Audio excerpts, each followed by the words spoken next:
I woke up groggy, my side burning with pain that medication couldn't quite touch. The hospital room was too bright, too white, and my mouth tasted like metal and regret. I reached for the call button, then for my phone. Neither worked the way I expected. "Nurse?" My voice came out scratchy. A woman in blue scrubs appeared, her smile professional but strained. "You're awake. How are you feeling?" "Where's Nathan?" I asked. My boyfriend. The man I'd given my kidney to 6 hours ago. The man who'd held my hand in pre-op and promised he'd be right there when I woke up. The nurse's smile faltered. "Let me check with the desk." She disappeared. I tried to sit up, but the pain knocked me back down.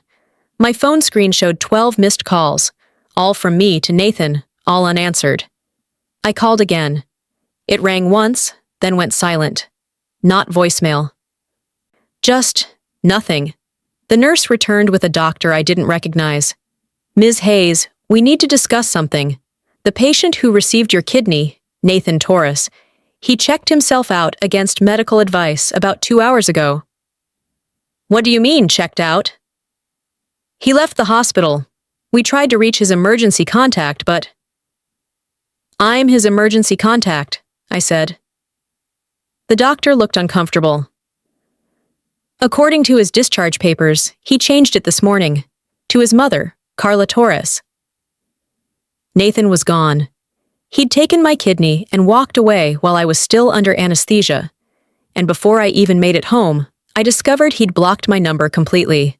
The ride home was a blur of pain medication and disbelief. My best friend Zara drove me, her hands gripping the steering wheel so tight her knuckles went white. "I'm calling him," she said for the 5th time. "He blocked me." "Then I'm calling his mom."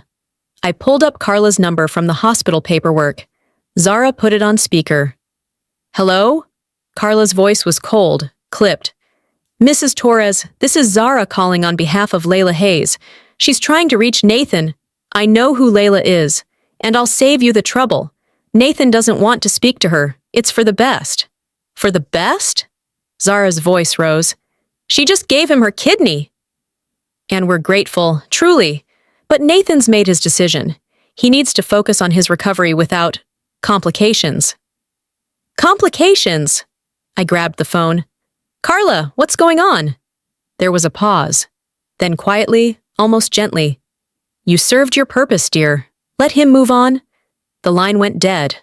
I stared at the phone in my shaking hands. Served my purpose. Like I was a transaction, a tool, something to be used and discarded. "That evil," Zara started. "Take me home," I whispered. "Just take me home." But home felt wrong. Everything felt wrong. The apartment Nathan and I had shared for 2 years looked the same, but emptier. His things were gone. His toothbrush, his laptop, his favorite coffee mug. He'd planned this. He'd packed while I was getting ready for surgery. How long had he been planning to leave me? 3 days later, I found the voicemail. Not on my phone. Nathan had blocked me there. But on my old tablet. The one we used for recipes and music. The one that was still logged into his iCloud account. I was looking for anything, photos, messages, something to explain why the man I loved had done this. Instead, I found a voice memo dated 2 weeks before my surgery. "Yeah, Mom." "I know." Nathan's voice came through tinny but clear. "Look, it's uncomfortable, but what choice do I have? The waiting list is 3 years. Layla's a match, she loves me, and she offered. I'm not stupid enough to say no." Carla's voice in the background. "And after?" "After? I don't know. Probably break it off. I mean, I care about her, but this whole thing has made it weird. Plus, Sienna's been texting me again." They laughed. Both of them laughed like they were discussing what to order for dinner, not how to discard the woman who was literally saving his life. "She's such a good person," Carla said. "Almost too good. Makes it easier, really. She won't make it difficult." "Exactly. She's practically saving my ass, Mom. The least I can do is be clean about the exit." My hands were shaking so hard I dropped the tablet. It clattered to the floor, but the recording kept playing. This wasn't impulsive.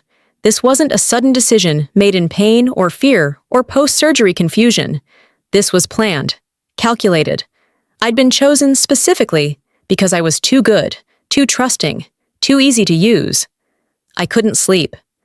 Every time I closed my eyes, I saw Nathan's face, the way he'd looked at me in pre-op, tears in his eyes, thanking me for saving his life. Had any of it been real? I started searching my memory for clues, and they appeared like puzzle pieces I'd ignored. 3 months into our relationship, he'd casually asked my blood type during a Red Cross drive. "Just curious," he'd said. A month later, he'd suggested we both get full health screenings to be responsible adults. His had come back with early-stage kidney disease. I'd thought it was tragic timing. Now I realized it was strategic planning. He'd met me 4 months after his diagnosis, found me on a dating app, swept me off my feet with romantic dinners and weekend getaways he could barely afford.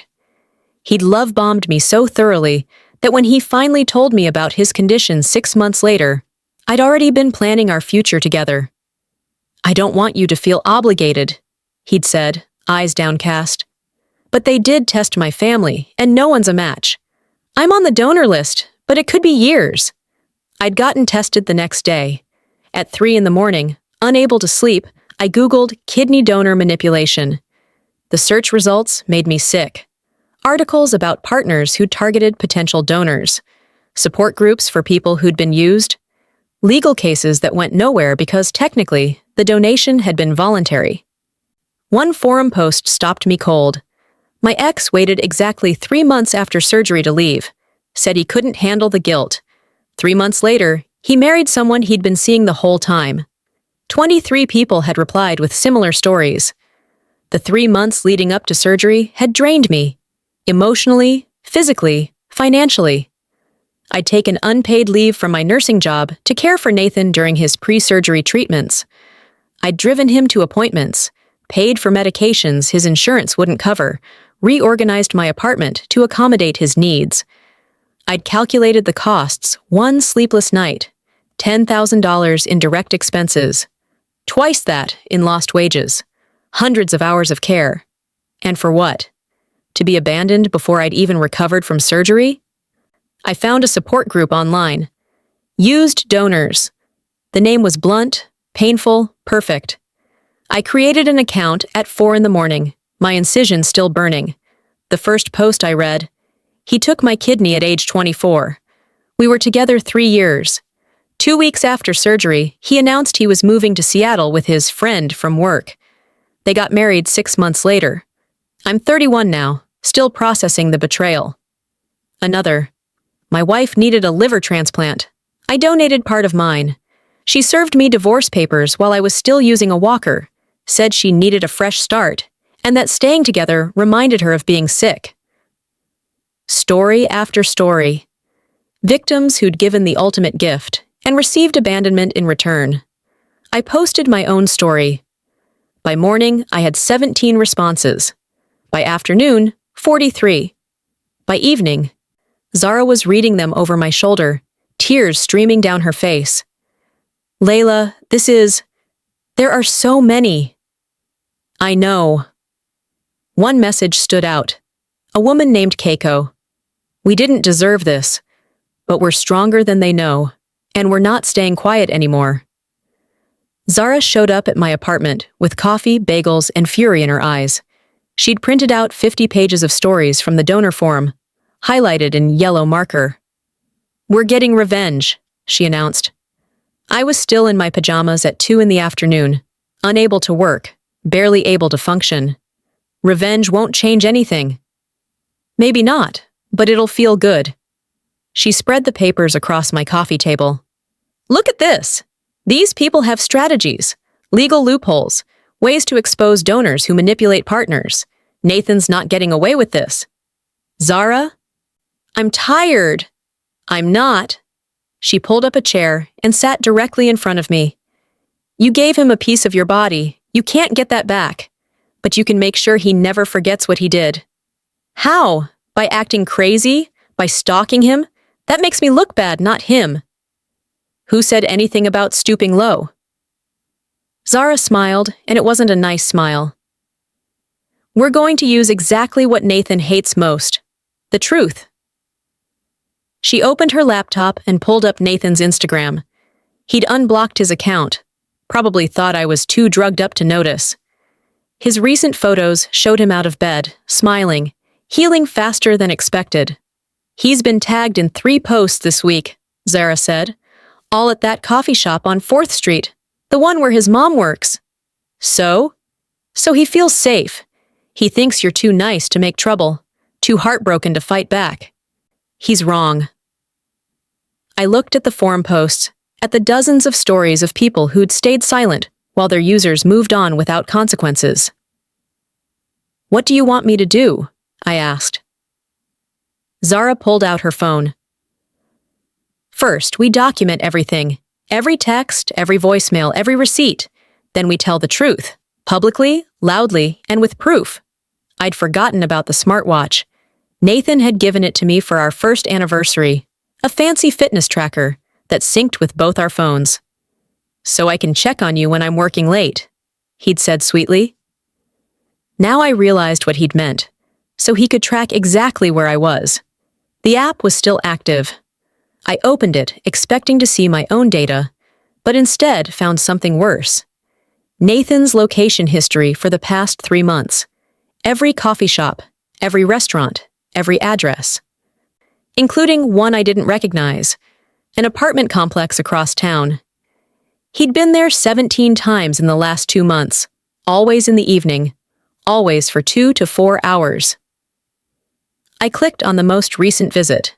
Yesterday, while I was recovering from surgery. Zara looked over my shoulder. Who lives there? I don't know, but I'm going to find out. The apartment directory was public. I cross-referenced the unit number with the timestamp. Unit 237, listed under Sienna Boyd. The name from the voicemail, the friend who'd been texting him. I looked her up on social media.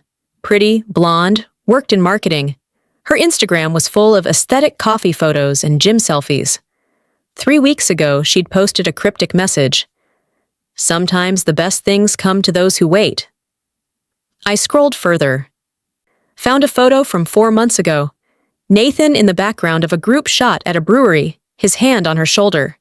He was cheating, Zara breathed. Worse, he was planning his exit. I took screenshots of everything. The location data, the photos, the timeline. He's been building his next life while I was preparing to save his current one. But there was more. The location data showed Nathan had gone to Sienna's apartment the morning of our surgery. He'd stayed there for 40 minutes before coming to the hospital. He said goodbye to her before saying hello to you, Zara whispered. Layla, this is premeditated. This is sociopathic. I printed everything. 50 pages of GPS data, timestamps, screenshots, evidence that Nathan Torres had systematically used and discarded me. What now? I asked. Zara looked at her phone. Now we find out if Sienna knows what she's dating. Sienna's Instagram DMs were open. I stared at the message box for 10 minutes before typing, Hi Sienna, my name is Layla Hayes. We haven't met, but we have someone in common. I need to tell you something about Nathan Torres before you make a mistake I can't undo. I attached 3 things. A photo of Nathan and me from 3 months ago, a screenshot of the voicemail transcript, and my hospital discharge papers showing the kidney donation date. Then I told her everything. The timeline, the planning, the abandonment, the GPS data showing he'd been at her apartment the morning of surgery. I'm not trying to win him back, I wrote. I'm trying to save you from what I went through. Because if he did this to me, he'll do it to you. Maybe not now, maybe not for a year. But eventually, you'll just be the next woman who served her purpose. I hit send before I could second-guess myself. 3 hours later, my phone buzzed. A message from an unknown number. This is Sienna. Can we meet? We met at a coffee shop far from Nathan's usual spots. Sienna was prettier in person, but tired. The kind of tired that comes from dating someone who takes more than he gives. He told me you two broke up 6 months ago, she said immediately. He said it was mutual, that you wanted different things. I gave him my kidney 2 weeks ago. Her face went pale. No, that's not. He said his surgery was delayed, that the donor was someone from the registry. I showed her my discharge papers, the surgical date, the donor information. Then I showed her the GPS data. He was at your apartment the morning of my surgery, I said. Then he came to the hospital, held my hand, thanked me for saving his life, and disappeared before I woke up. Sienna stared at the papers. Her hands were shaking. I didn't know. I swear I didn't know. I believe you, because you were chosen too. He needed me for my kidney. He needs you for whatever comes next. But he doesn't actually need anyone except himself. She looked up at me with tears in her eyes. What do I do? That's up to you, but I'm not staying quiet about what he did. Nathan's cousin worked at the hospital where we'd had surgery. Dr. Ezra Holbrook, a respected transplant surgeon who'd agreed to perform the operation as a family favor. I hadn't met him before surgery. He'd been out of town, but I'd seen his name on paperwork, seen Nathan mention him with pride. My cousin's one of the best, he'd bragged. We're lucky to have him. 3 days after meeting Sienna, I got a call from a number I didn't recognize. Is this Layla Hayes? A man's voice, professional but strained. Yes? This is Dr. Ezra Holbrook. I need to speak with you about your surgery. My stomach dropped. Is something wrong? Is the kidney? The kidney's fine. Nathan's fine. I need to talk to you about other matters. Can you meet me tomorrow? We met at a restaurant near the hospital. Ezra looked like Nathan, same dark hair, same sharp jawline, but his eyes were different, tired, angry. Nathan lied to me, he said without preamble. About everything. What do you mean? He told me you two were engaged, that you'd been together 4 years, that you'd volunteered eagerly and were planning to marry after his recovery. So I agreed to do the surgery. We were together 2 years, never engaged, and he left me the day of surgery. Ezra's jaw clenched.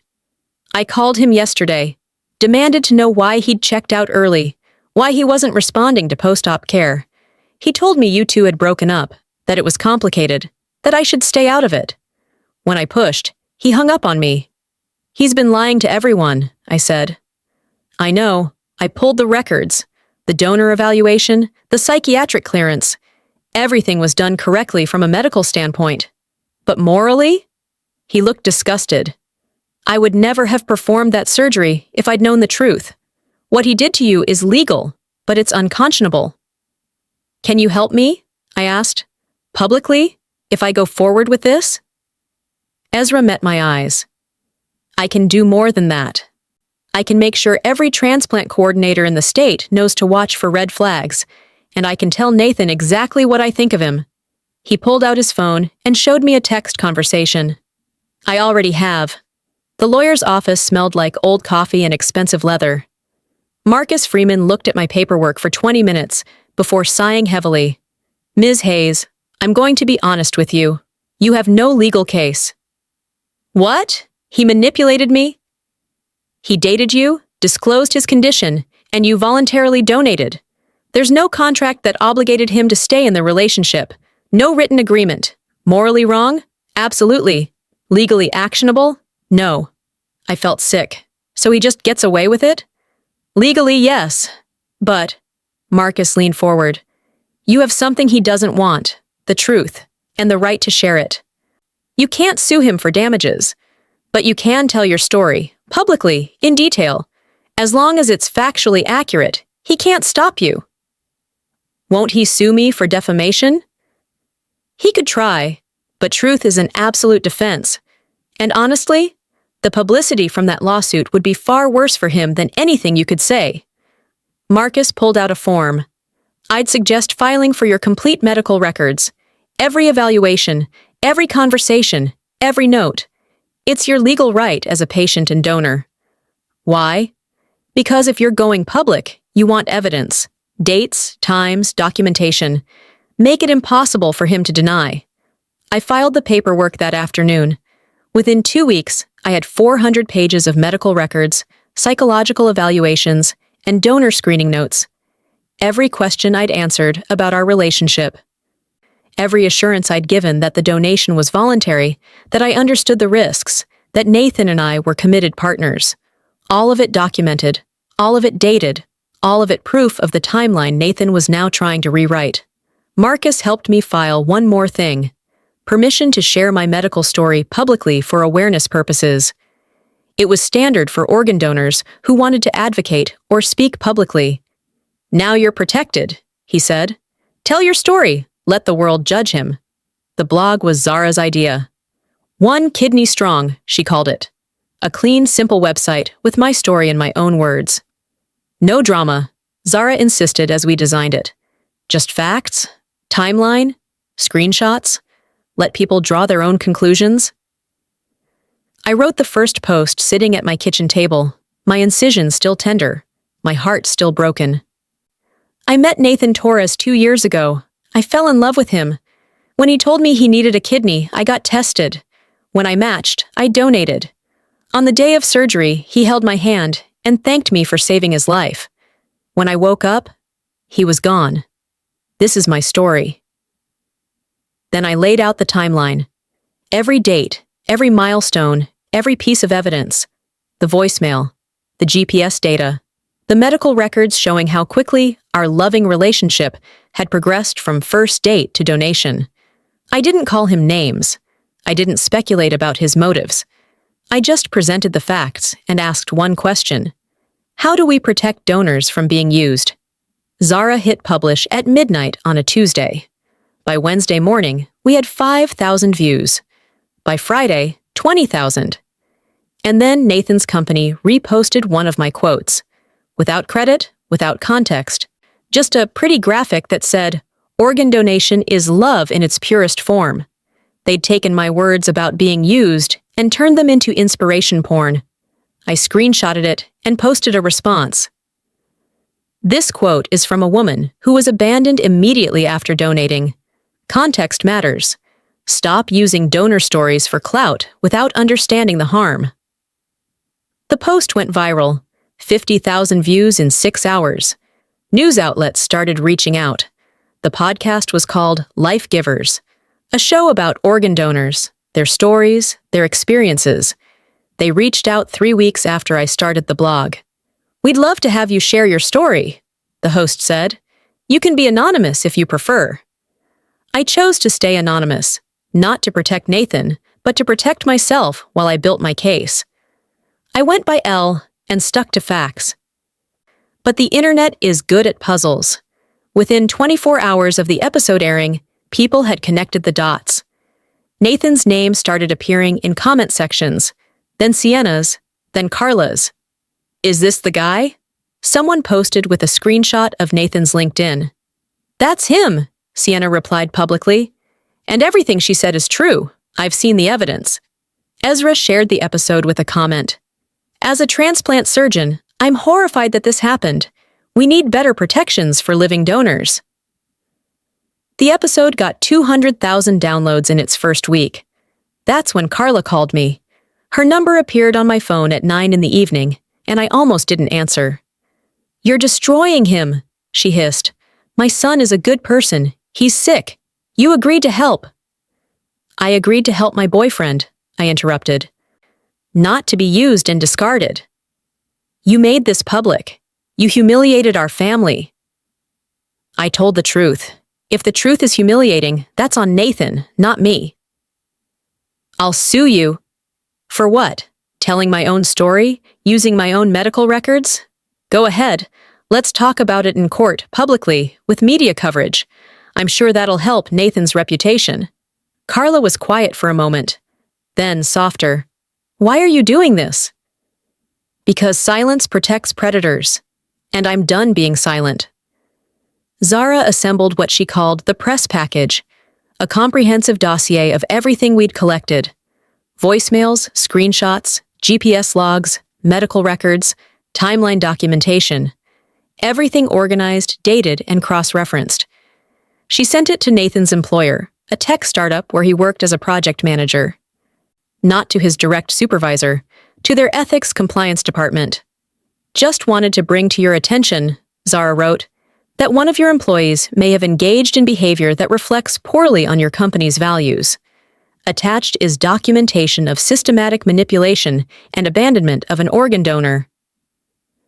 Within 48 hours, Nathan's company launched an internal investigation, not because what he'd done was illegal, but because their employee handbook had a morality clause about behavior that damages company reputation.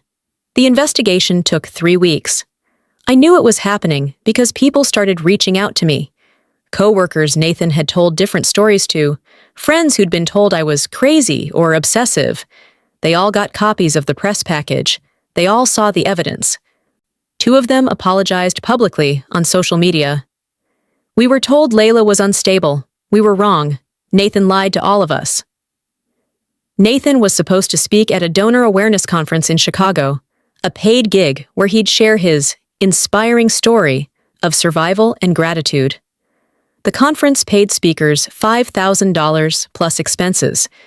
They uninvited him 2 days before the event. The email was professional but clear.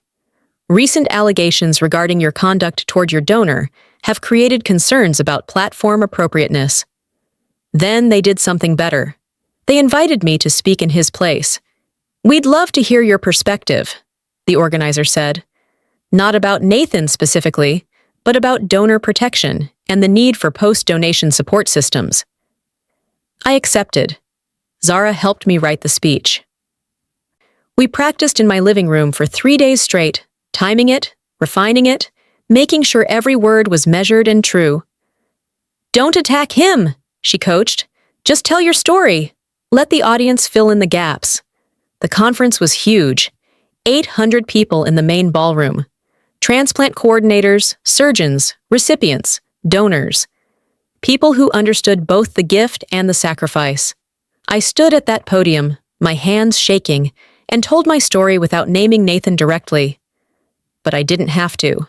Someone in the audience had seen my blog. Word spread during the lunch break. When I finished speaking, the room was silent for 5 full seconds. Then someone stood up and started clapping.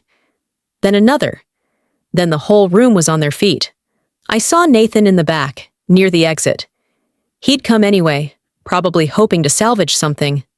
His face was red with rage and humiliation. He stormed out before the applause ended. After my speech, 7 different people approached me with stories of their own. Donors who'd been pressured, manipulated, or abandoned. Recipients who'd witnessed ethical violations but stayed silent. A transplant coordinator pulled me aside. I've been in this field 20 years. What happened to you happens more than anyone admits. But nobody talks about it because donors are supposed to be selfless martyrs. You're breaking that silence. Thank you. The conference organizer asked if I'd be willing to join a panel about donor rights. I said yes. That evening, sitting in my hotel room, I Googled Nathan's name. The first 3 results were now articles about donor manipulation, all featuring my story. His LinkedIn had been updated, no longer listing the speaking engagement. His company Twitter had gone quiet. Someone had created a Change.org petition demanding better protections for living donors. It had 30,000 signatures. My phone buzzed. A text from an unknown number. This is Carla. Can we talk, please? I stared at the message for a long time. Then I remembered something from the forum. A post from a woman named Keiko about cycles of abuse. My ex-husband's mother had given him her kidney 20 years ago. Then he divorced her. History repeats when nobody intervenes. I pulled up Carla's social media, scrolled back years, found a photo from 1997.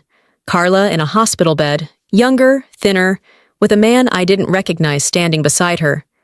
The caption, "Gave him everything, hoping for forever." The man wasn't Nathan's father. I called Ezra. Do you know about your aunt's kidney donation? What kidney donation? Carla gave someone a kidney in 1997. I think it was her husband at the time. I think history is repeating. Ezra was quiet. Then, I need to call my mother. The next day, Ezra confirmed it. Carla had donated to her first husband when she was 28. He left her 6 months later. Nathan's father was her second husband, the one who'd stayed. She never talks about it, Ezra said, but she told my mother once that the donation ruined the marriage, that he couldn't handle the guilt. Cycles repeating, trauma recreating itself, and Carla teaching Nathan that using people was acceptable because she'd been used herself. I met Carla at a coffee shop downtown. She looked older than I remembered, smaller somehow. I wasn't always like this, she said. Cold, I mean. I wasn't always so protective of Nathan. What happened? She told me the story. Her first husband, kidney disease, desperate measures. She donated thinking it would save their marriage. Instead, he left her feeling guilty about her sacrifice. He said he couldn't look at me without remembering his weakness. He married someone else within a year. I'm sorry that happened to you, I said, and I meant it. I raised Nathan to be strong, to never be in that position, to never let someone have that kind of power over him. So you taught him to use people first? Carla flinched. I taught him to protect himself. You taught him to hurt people before they could hurt him, and now he's perpetuating exactly what destroyed you. She was crying now. I don't know how to fix this. You can't. Nathan has to. But I need you to stop protecting him. Stop making excuses. Stop calling his victims crazy or obsessive. Will you drop the blog? The interviews? Please? He's losing everything. Good, I said. Maybe when he's lost enough, he'll understand what he took from me. I stood up to leave. Carla grabbed my hand. I'm sorry for what I said, for how I treated you. You didn't deserve any of this. You're right. I didn't. I walked away. The nonprofit started with a simple Google form. Have you donated an organ and experienced manipulation or abandonment? I posted it on my blog with a mission statement. The unforgotten, protecting donors, amplifying voices, demanding accountability. 37 people filled out the form in the first week. By the end of the month, 200. Stories from across the country. Kidneys, livers, bone marrow. People who'd given pieces of themselves and received nothing but trauma in return. Zara became my co-director. Ezra joined our medical advisory board. Marcus offered pro bono legal support. We created resources, how to document everything, how to protect yourself legally, warning signs of manipulation. We connected donors with therapists who understood the specific trauma of medical exploitation. And we started a database, not public, but available to transplant coordinators, of recipients who'd been reported for donor manipulation. A way to flag patterns. Nathan's name started trending on Twitter for all the wrong reasons. Not because I'd posted it. I still hadn't named him publicly, but because people connected the dots. His company profile, the conference he'd been uninvited from, Sienna's public statement confirming the timeline. Nathan Torres became shorthand for donor exploitation. Articles about living organ donation now referenced protecting donors from Nathan Torres situations. His reputation was destroyed. And I hadn't even said his name. 4 months after surgery, my phone rang at 2 a.m, an unknown number. I almost didn't answer. Layla? Nathan's voice was weak, desperate. I need help. No. Please. I ran out of anti-rejection medication. My prescription needs authorization, and my doctor isn't answering. You're a nurse. I was a nurse who gave you my kidney. That doesn't make me your medical consultant. I don't know what else to do. Call your new girlfriend. Call your mother. Call any of the people you chose over me. My voice was ice. I'm not your pharmacy, Nathan. I'm not your backup plan. I'm your past. I made a mistake. No, you made a choice. Multiple choices. Calculated, deliberate choices. Now you get to live with them. The kidney could fail. Then maybe you should have thought about that before abandoning the person who gave it to you. Go to the ER if it's an emergency. Otherwise, figure it out. I hung up. He called 6 more times. I blocked him. Sienna left Nathan 3 months after I met with her. She'd stayed initially, wanting to believe his explanations, but eventually the evidence became impossible to ignore. She posted about it publicly. I was the other woman without knowing it. The timeline I was given was a lie. I'm sorry to everyone involved, especially Layla. No one deserves what Nathan did. Nathan's girlfriend after Sienna lasted 2 weeks before finding my blog and reaching out. Is this true? She asked. I sent her the press package. She left the same day. I heard through Ezra that Nathan tried to return to public speaking. He showed up at a small donor event in Kansas City, hoping to rehabilitate his image. 5 people were in the audience.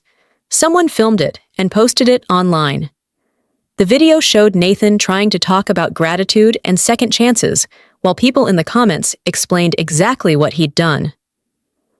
Meanwhile, I received a call from a literary agent. Have you considered writing a book? I signed a contract 3 weeks later. Advance, $45,000. Enough to cover my lost wages, my medical expenses, and seed funding for the unforgotten. The book was titled, One Kidney Strong, Surviving Donor Exploitation. Nathan became Chapter 3. The Exit Strategy. A year after my surgery, I visited a woman named Tasha, who was preparing to donate her kidney to her boyfriend of 18 months. She'd reached out through the Unforgotten's website, nervous, asking questions. We met at a cafe near the hospital where she was doing pre-donation testing. I love him, she said, but something feels off, like he's rushing me, and his family keeps saying things like, once you do this, you'll really be part of the family. I pulled out a checklist we'd developed. Warning signs, red flags, questions to ask. Have you met all his friends? Does he include you in his life outside of medical appointments? Has he discussed what happens after recovery plans, support systems? No, he says we'll figure it out. Tasha, can I show you something? I showed her my timeline.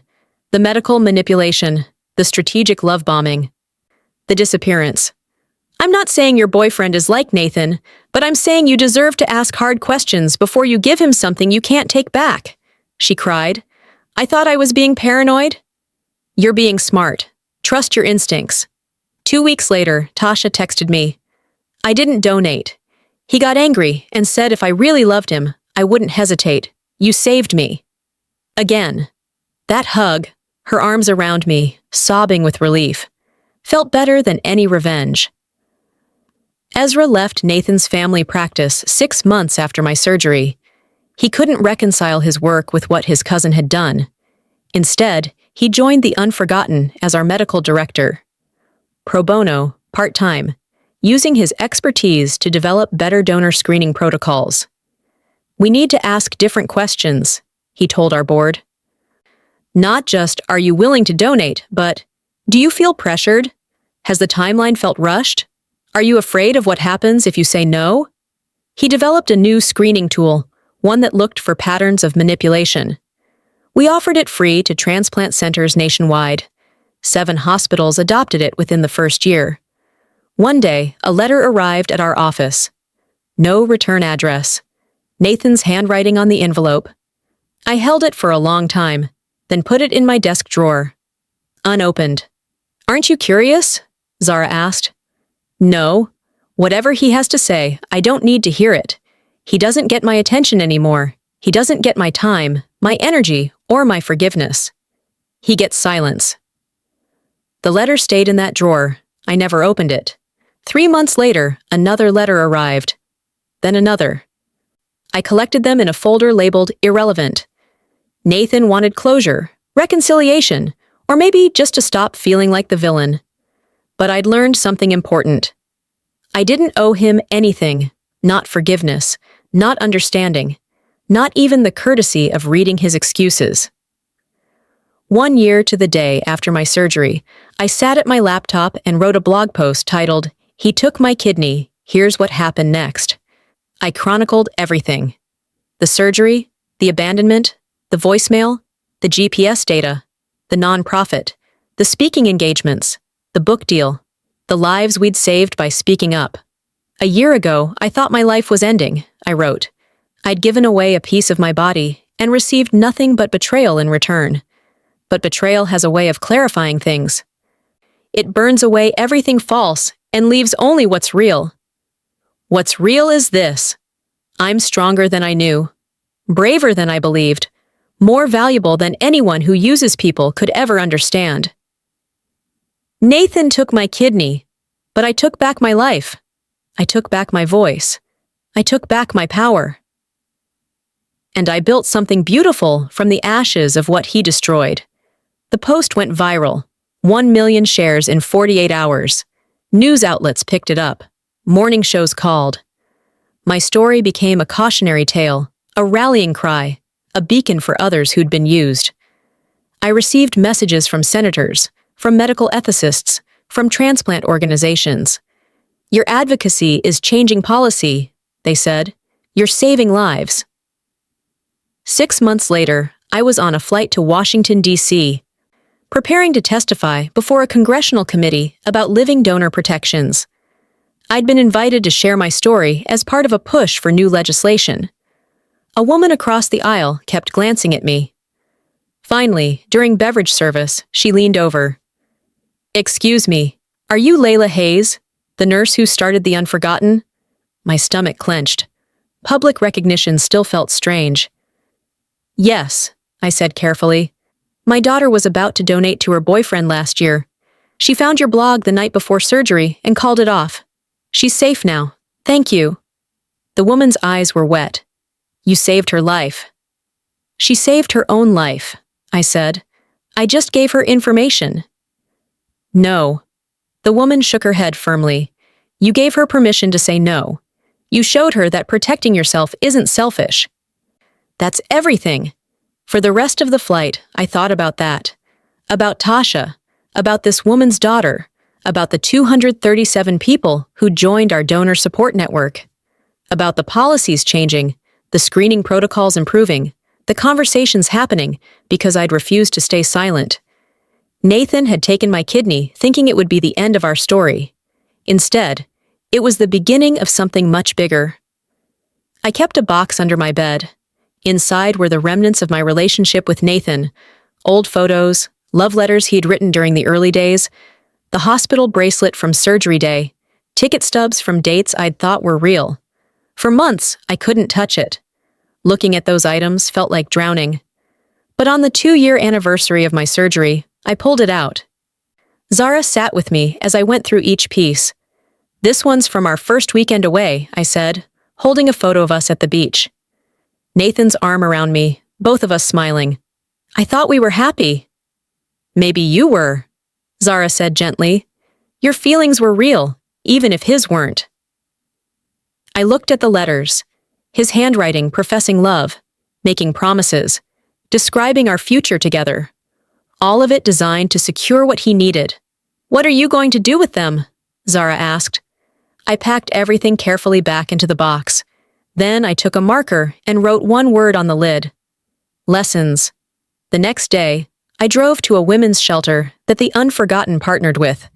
They taught classes on recognizing manipulation, on protecting yourself from financial abuse, on rebuilding after trauma. "These might be useful," I told the director. "Real examples of love bombing, future faking, strategic manipulation, everything dated, everything documented." "You're donating your trauma as a teaching tool?" she asked, surprised. "I'm turning my pain into protection for someone else. That's what we do." The box stayed there, unopened by me, used to help others recognize the patterns I'd missed. 3 years after Nathan walked away, I stood backstage at a national donor advocacy conference. 5,000 attendees, live-streamed to 20,000 more. I was the keynote speaker. My hands didn't shake anymore. My voice didn't waver.